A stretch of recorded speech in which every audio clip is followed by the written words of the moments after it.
ये देश का ये एक ताना-बाना ही ऐसा रहा है, सामाजिक ताना-बाना कि जहाँ ठाकुर की आबादी है, तो वहाँ ठाकुर को टिकट दी जाएगी, जहाँ यादव की आबादी है, वहाँ यादव को टिकट दी जाएगी, जहाँ मुस्लिम की आबादी है, वहाँ मुस्लिम को टिकट दी जाएगी। ये कोई नई बात नहीं है और हर पार्टी ऐसा करती है। ऐसा नहीं है। किसी सीट पर सवर्ण भी इतनी संख्या में होते जितना सवर्णों को टिकट हाँ, ये बात आपने सही कहा कि सवर्णों को टिकटें ज़्यादा दी जाती है और वो पार्टियाँ भी ज़्यादा दे रही हैं जो आज जाति जनगणना की बात कर रही हैं, वो ज़्यादा देती हैं जो लोहियावादी हैं, जो काशीराम की बात करती हैं, जो बेनी प्रसाद वर्मा की बात करती हैं, जो जनेंद्र मिश्र की बात करती हैं या यहाँ शिबू सोरेन की बात करती हैं। पूरी तरह संघ का, भाजपा का ये प्रयास रहा कि सामाजिक तौर से और सियासी तौर से हाशिए पर खड़ा कर दिया जाए मुसलमानों को। ये वजह रही।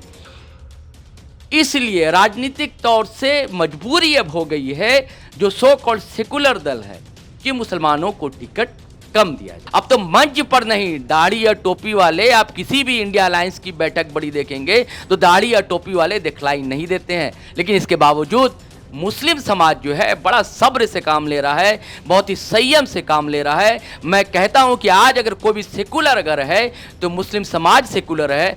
हालांकि ऐसा नहीं कि हिंदू समाज सेकुलर नहीं, हिंदू समाज भी सेकुलर है।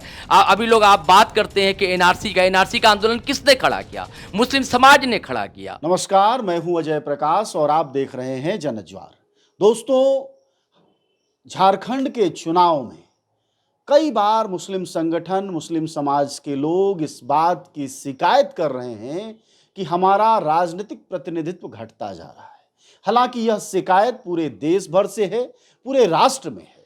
जो पार्टियां सेकुलरिज्म के नाम पर चुनाव लड़ रही हैं, उनका भी दिल छोटा होता जा रहा है। इस बात को समझने के लिए, इस सवाल को समझने के लिए हमारे साथ इस वक्त झारखंड की राजनीति को जानने वाले दो लोग हैं। सबसे पहले मैं आपका परिचय सामाजिक कार्यकर्ता औरंगजेब खान से कराता हूं। वह इन मसलों के जानकार हैं और आप हमारे साथ सहरोज कमर साहब हैं, इनका चेहरा पहचानते होंगे। यह भी राजनीतिक जानकार हैं और हम इनसे जानेंगे कि यह दिल छोटा होता जाने का मामला क्या है। बातचीत की शुरुआत हम औरंगजेब से करते हैं। औरंगजेब साहब, आखिर ऐसा क्या होता जा रहा है कि राज्य बंटवारे के 24 साल बाद जहां से मुस्लिम प्रतिनिधित्व शुरू हुआ था, वह लगातार और लगातार घटता जा रहा है? सबसे पहले तो जन ज्वार का यहाँ पर बहुत बहुत स्वागत है रांची, झारखंड की राजधानी में। जैसा कि आपने कहा कि मोहब्बत की दुकान, राहुल गांधी ने लगभग 4000 किलोमीटर तक पूरे हिंदुस्तान में दौरा किया और मोहब्बत की दुकान खोली। लेकिन राहुल गांधी ने साथ साथ एक बात और कही थी कि जिसकी जितनी आबादी उसकी उतनी भागीदारी। लेकिन आज जब झारखंड का इलेक्शन होने को है और सारे नॉमिनेशंस वगैरह हो चुके हैं, तो सिर्फ यहाँ पर गठबंधन सरकार, जो गठबंधन की जो टीम है, उन्होंने सिर्फ 5 मुसलमान चेहरों को यहाँ पर उतारा है। तो जाहिर है कि राहुल गांधी का वो बयान जो कि जितनी आबादी उतनी भागीदारी, वो कहीं पर है ही नहीं, दिखता ही नहीं है। आखिर इसकी वजह हम लोगों ने जब जानने की कोशिश की तो ये साफ जाहिर होता है कि सारी पार्टियां चाहती हैं कि थोड़ा सा मुस्लिम से दूरी बना के रखो ताकि हमको उन लोगों का भी वोट मिले जिनका वोट हमको नहीं मिल पाता है। एक कोशिश ये है जो आम जन जानता है, भले इसके रीज़न और भी दूसरे लोग निकाल रहे होंगे। दूसरी चीज़, जो यहाँ पर 5 लोगों को टिकट दिया गया है मुसलमानों को, वो आप उस विधानसभा क्षेत्र में जब जाकर देखेंगे तो वो मोर देन 20% जहाँ पर मुसलमानों की आबादी है, वहाँ पर ही मुसलमानों को टिकट दिया गया है। इन लोगों को डर इस बात का होता है कि अगर हम मुसलमान कैंडिडेट को टिकट देते हैं तो क्या मुसलमान वहाँ से जीत पाएगा कि नहीं जीत पाएगा। शायद ये एक वजह है जिसके वजह से मुसलमानों की भागीदारी दिन प्रतिदिन कम हो रही है, उन्हें टिकट कम दिया जाता है। तो हमें चाहिए इस तरह की राजनीति से थोड़ा सा दूर होना चाहिए सेकुलर पार्टियों को, और मुसलमानों को भी राजनीतिक भागीदारी में शामिल करना चाहिए। महत्वपूर्ण बात कह रहे थे, कह रहे हैं कि जहां 20% से ज्यादा हो। सरोज साहब, हम आपके पास आ रहे हैं। 20% से ज्यादा हो यानी अब आप क्या मुस्लिम लीग बनाने जा रहे हैं कि मुसलमान को वही टिकट देंगे जहां मुसलमान है? दूसरी बात, भागीदारी इतनी कम देंगे। एक तरफ तो आप सेकुलरिज्म के आधार पर चुनाव लड़ते हैं, दूसरी तरफ उन इलाकों में देते हैं जहां इतनी ज्यादा मुस्लिम भागीदारी है। तीसरा, सिर्फ 5 देते हैं, पिछली बार 7 था 2001 से। तो थोड़ा ऐतिहासिक रूप से झारखंड को और देश को थोड़ा आप बताइए कि क्या हुआ क्या? एक तरफ तो रोज ये खबर छपती है अखबारों से लेकर, और ये हेमंत बिश्व शर्मा जो प्रभारी हैं कि यहाँ मुसलमान बढ़ते जा रहे हैं, तो एक तरफ मुसलमान बढ़ते जा रहे हैं और प्रतिनिधित्व घटता जा रहा है। इस खेल के बारे में भी बताइए जी।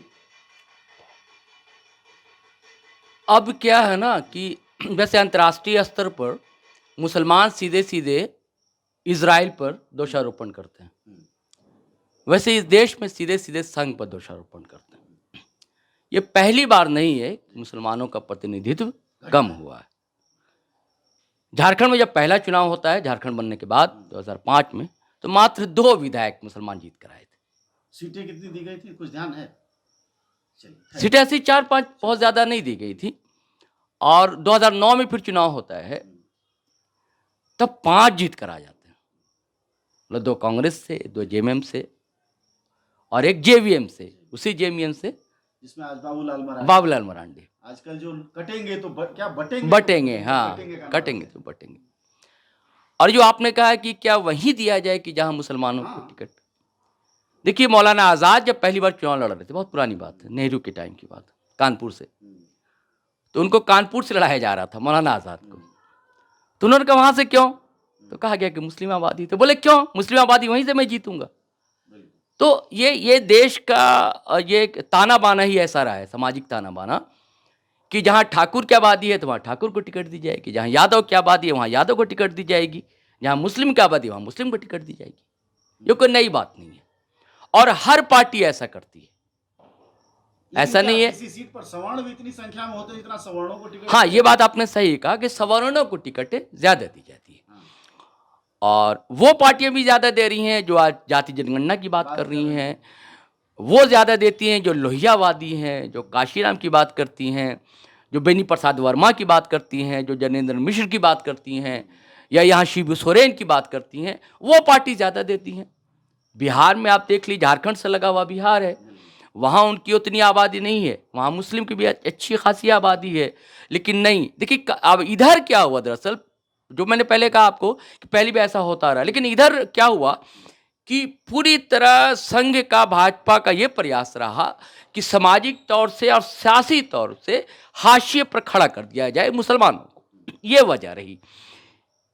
इसलिए राजनीतिक तौर से मजबूरी अब हो गई है जो सो कॉल्ड सेकुलर दल है कि मुसलमानों को टिकट कम दिया जाए, क्योंकि अगर उन्हें टिकट दी जाती है, अभी आपने बात कहा कि सिर्फ वहीं क्यों जहाँ, देखिए यहाँ बिहार में कई जगह यादव हैं। कुछ देर पहले हम लोग की आपस में बातचीत हो रही थी, तो हम लोग ये कह रहे थे कि यादव कहीं कहीं जो सेकुलर नहीं रह पाता, जैसे हरियाणा है या मुजफ्फरनगर का बेल्ट है, पश्चिमी उत्तर प्रदेश का बिहार में, ऐसा नहीं है, यूपी का, बिहार में भी ऐसा है कि कई जगह, मतलब अब्दुल बारी सिद्दीकी जैसा जो नेता है वो हार जाता है, क्योंकि जहां मुस्लिम कैंडिडेट खड़ा करता है आरजेडी, वहां यादव का वोट जो है आरजेडी को शिफ्ट नहीं हो पाता। लेकिन अगर यादव खड़ा होता है, अगर वहां मुस्लिम वोटर्स रहते हैं, तो मुस्लिम वोट आरजेडी में तो शिफ्ट हो जाता है। ये भी एक कारण है, ये बड़ा सवाल है। ये बिल्कुल महत्वपूर्ण प्रश्न है। फिर हम आते हैं झारखंड पर। पिछली बार 7 दिया, इस बार 5 दिया, उसमें भी निजामुद्दीन अंसारी की जो सीट है राजधनवार से है, वह गठबंधन में जाके फंस गई है। राजधनवार से एक तरफ लिबरेशन के भी नेता राजकुमार यादव खड़े हो गए हैं, ऊपर से ये खड़े हो गए हैं, तो कुल 4 सीटें हैं। सवाल ये है कि यह प्रतिनिधित्व जब घट रहा है, तो ये क्या घटने का जो छुआछूत जैसी स्थिति हो गई है मुसलमानों के लिए, एक नया छुआछूत वाला वर्ग पैदा कर दिया है समाज ने। मतलब दलितों को तो खत्म नहीं कर पाए, छुआछूत से मुक्त नहीं कर पाए, अब छुआछूत में एक नई कैटेगरी भी शामिल कर ली है। यह छुआछूत जब मुस्लिम समाज देखता है तो उसका रिपरकेशन किस रूप में होता है? क्या वो फिर MIM के बारे में सोचता है? क्या वो सोचता है कि नहीं हमें अपनी पार्टी बनानी है, या फिर वो निराश होकर घर में बैठता है? होता क्या है सर, थोड़ा आप और थोड़ा जी। अच्छा ठीक। देखिए यही कारण था कि जब पिछले बार बिहार में चुनाव हो रहे थे विधानसभा के, तो वैसी की पार्टी ने सीमांचल के इलाके में 6 विधायक जीता। जी बताइए, 5 और एक जो उसके अध्यक्ष थे अख्तरुल ईमान, सिर्फ वही रह गए, अब बाकी लोग चले गए। तब बड़ा रोना रोया था लोगों ने, और आरजेडी ने भी कहा था, तेजस्वी यादव ने कहा था, लेकिन उसके जो मूल कारण है, मूल वजह है, उधर ध्यान नहीं दे पा रहे हैं कि और जो जनरल वोट है वो मुसलमान कैंडिडेट के लिए शिफ्ट क्यों नहीं हो पाता। तो ये तो नाराजगी होती है मुसलमानों के बीच, और रुष्ट भी होता है, कहीं आक्रोश में भी आता है, जिसका कारण है कि वैसे जैसे लोग हैं उसका फ़ायदा उठाते हैं।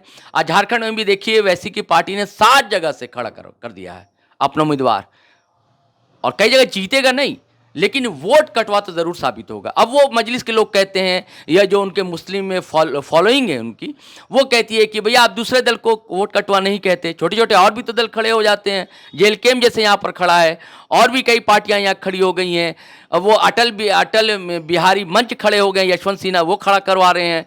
उसके बाद जाके एक और नई पार्टी बनी जेएलकेएम से अलग होकर, जेबीके से संजय मेहता की, वो कई जगह खड़ा करवा रहे हैं अपने महतो को, कोयरी को, उसे आप वोट कटवा नहीं कहते। वोट तो वो भी काटता है, लेकिन सिर्फ जब मुस्लिम अगर अपनी पार्टी खड़ा करता है, अपनी क़यादत खड़ा करता है, अपना नेतृत्व खड़ा करता है, तो ये आप पचा क्यों नहीं पाते हैं। जैसे असम में आप यूडीएफ देख लें, जैसे बदरुद्दीन अजमल साहब की, या वहाँ आप देख लें मसूद साहब ने बीच में खड़ा किया था, उत्तर प्रदेश में भी पार्टी खड़ी की थी, वहाँ भी कामयाबी नहीं मिली। तो उसकी वजह यह है कि दूसरा वोट जो है दरअसल शिफ्ट नहीं हो पाता है।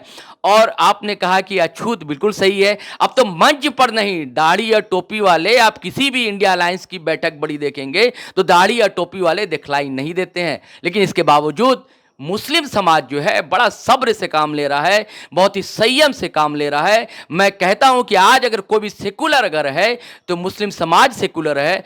हालांकि ऐसा नहीं कि हिंदू समाज सेकुलर नहीं, हिंदू समाज भी सेकुलर है। अभी लोग आप बात करते हैं कि एनआरसी का आंदोलन किसने खड़ा किया? मुस्लिम समाज ने खड़ा किया। कितने हिंदू समाज के लोगों का साथ मिला एनआरसी के आंदोलन को? आज का नहीं, छिटपुट तो साथ मिले, लेकिन उनका जनाधार कितना है? तो जिन 5 सीटों पर मुस्लिमों को टिकट दिया गया है इंडिया गठबंधन के द्वारा, वो कौन सी सीटें? ये अजय भाई एमटी राजा एक हैं, राजमहल से दी गई टिकट जेएमएम ने दी है, और जेएमएम ने दूसरी टिकट दी है, वो बड़े एक लीडर थे मुसलमानों के, कोरोना ने लील लिया उन्हें, हाजी हुसैन अंसारी साहब। उनके साहबजादे मिड टर्म पोल हुआ था, हफीजुल हसन अंसारी, वो जीते थे, वो मंत्री भी अभी हैं, और उनको टिकट मिली है मधुपुर से। 2 टिकट जेएमएम, और तीसरी टिकट जेएमएम जो है फ्रेंडली मैच खेल रही है माले के साथ राजधनवार में, जहाँ से बाबूलाल मरांडी हैं भाजपा से, माले से राजकुमार यादव, और जेएमएम ने दिया है निज़ामुद्दीन अंसारी को, जो कभी जेवीएम के भी कैंडिडेट थे, वहाँ से एमएलए भी रहे। ये 3 हो गए, जेएमएम ने टिकट दी है। और कांग्रेस ने अपनी परंपरागत सीट है उनकी पाकुड़ से आलमगीर आलम संसदीय कार्य मंत्री थे, वो तभी जेल में एक आरोप में है। उनकी पत्नी निशात आलम को टिकट दी गई है, और इरफान अंसारी जामताड़ा में लड़ रहे हैं सीता सोरेन से। और लेकिन एनडीए से भी एक टिकट दी गई है, आजसू ने दिया पाकुड़ से ही, अजहर इस्लाम नाम है उनका, वो पाकुड़ से लड़ रहे हैं। जब तो हम बातचीत कर रहे थे झारखंड के मौजूदा चुनाव में मुस्लिम प्रतिनिधित्व को लेकर। मुस्लिम प्रतिनिधित्व इस बार सिर्फ 81 में से 5 सीटें पा चुका है, वह भी इंडिया गठबंधन में। एनडीए गठबंधन जो भाजपा की है उसमें से सिर्फ एक टिकट है, वह भी आजसू ने दिया है। इसका मतलब ये है कि आबादी का चाहे जितना रोना रोया जाए, लेकिन लगातार मुस्लिम प्रतिनिधित्व राजनीति में कमजोर और कम हो रहा है। हमारे साथ इस मुद्दे पर बातचीत कर रहे थे औरंगजेब खान, और उनके साथ थे वरिष्ठ पत्रकार सहरोज आलम। इन दोनों लोगों ने कहा कि किस तरह से एक नया अछूतों का वर्ग आप पैदा कर रहे हैं, जो जाहिर तौर पर न मुल्क के लिए ठीक है, न सियासत के लिए ठीक है। अगर ठीक है तो सिर्फ इस देश में सांप्रदायिकता के लिए ठीक है। आप सब जानते हैं कि जनज्वार का खर्च आपके जनसहयोग की बदौलत चलता है। आप भी जनसहयोग में शामिल हों और आज़ाद और स्वतंत्र पत्रकारिता को बनाए रखने के हमारे इस महाअभियान में शामिल हों। हमें इंतजार रहेगा आपके सहयोग का, क्योंकि आपका सहयोग ही हमारी मजबूती का सबसे ताकतवर रास्ता है। धन्यवाद साथी।